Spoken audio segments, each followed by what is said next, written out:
Hello everyone, my name is Samuel Onyamane and I'm so excited bafethu namuhla we are back on our sign language section, which is powered by visual communication. Yeah, so today I'll be taking you through to see how can you be good in sign language, or how can you be fluent. Yes, maybe in terms of interpreting, communicating through or using sign language. So without any further ado, there are some 7 or 6 steps here I've prepared for you. Maybe lamanye ndawangeta as time goes on, but for now ndafuna sifocus kunangalang 6. Yeah, so number 1 it's body language. Nasikhuluma nge-body language. Okay, like there are some signs like ukhone communicate using your hands, but without usebenzisa your body language, your body movement. I will make an example, like let's say if you want to display respect or want to show respect, let's say maybe now you got an opportunity whereby you are greeting Prime Minister. You can't say show hambas jansi. Lapho we are going to use your body language at the same time ukuluma. Say mhlonishwa enjani mhlonishwa. You see, lapho ngisebenzisa le body language at the same time ngasebenzisa my mouth or my voice. Yeah.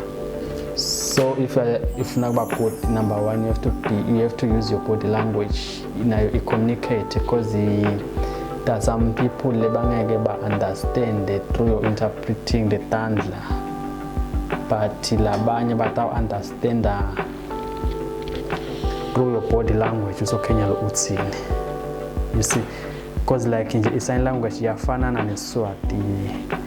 Like iSiswati sakamanzini asifanani neSiswati sabolavumisa abonhlangano.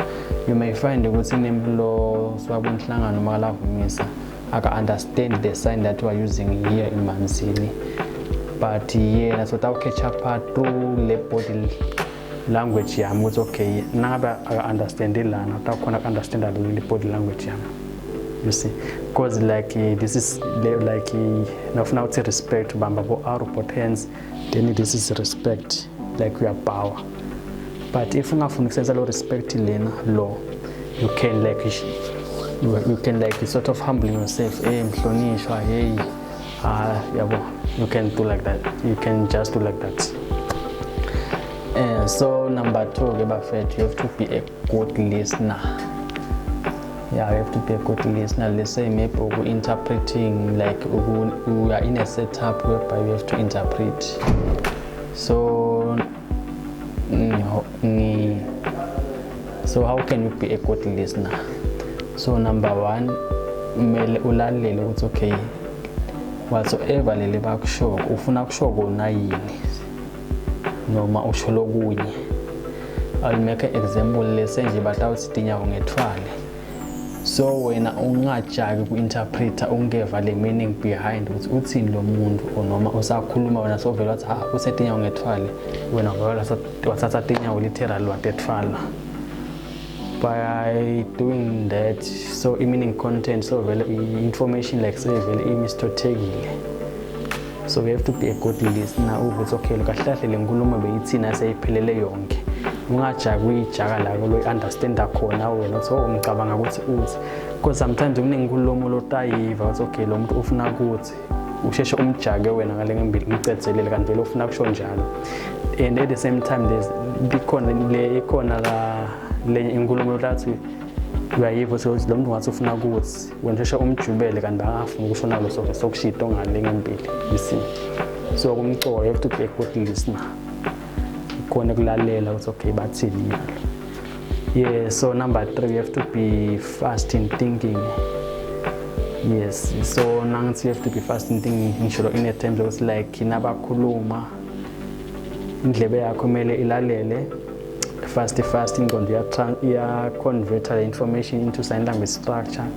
At the same time you are delivered to the deaf community or the deaf audience lekulalele or lekubukile.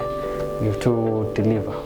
at the same time ingqondo yakho kumele ilalele ukuthi nyalo what's the next statement atasisho lo khulumako lothatha kuye list lesingasho ukuthi the source of the information lo interpret akho.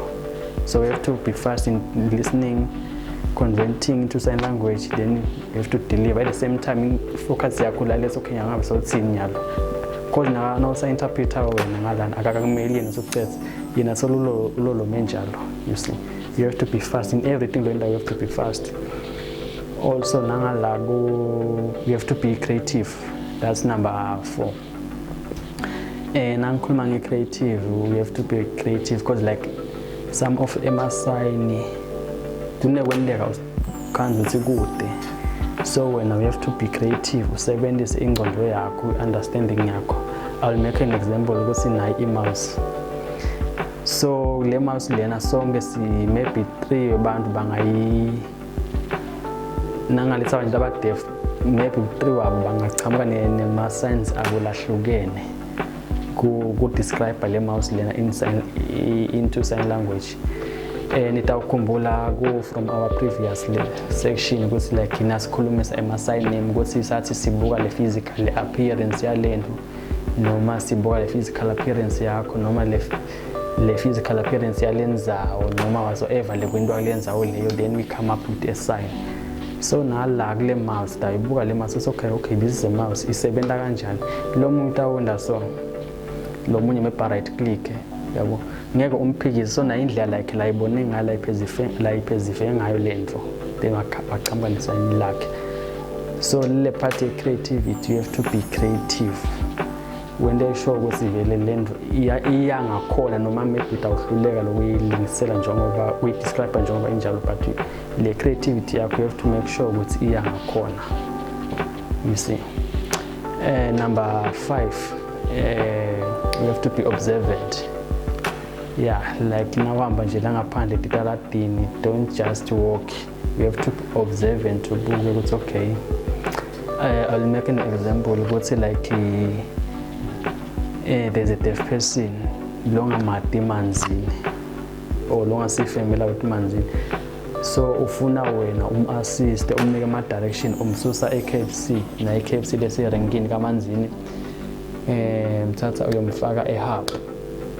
So for wena we have to show him onke lama street latawahamba, so ketawahamba lana ahambe lana.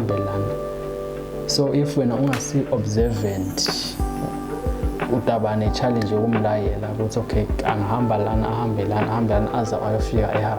You see, so kwakhona we have to be observant. Okay ngasho ukuthi okay umsusa eKFC ngasho sitawujika kule ndawo encane abuye Checkers, nakafika Checkers utabona library awele lawa ma zebra crossing, nawe lapho izodibana lama zebra crossing or ma traffic lights aqhubeke straight. Nakafika le utabona iphep, nakabona iphep utawuthena right wakho ushone ndazi, nakasaqhubeka nga left wakho utabona i-box awele, then ngale ngemva kwebox kune Eswatini leshisa nyama njalo hamba lapho ke naqedza le building leyo ke ushone ndazi nema traffic lights, then nako ehub ngendazi. So lapho wende in senzele le ube observant, that's why ukhona kumlayela onke lama steps. Okay ukhona kumsasa onke lama steps. Okay utahamba lana ahambe lana, learn it because we are observant. Yeah, thank you so much Bafethu. Don't forget to like, subscribe, share, comment. See you next time.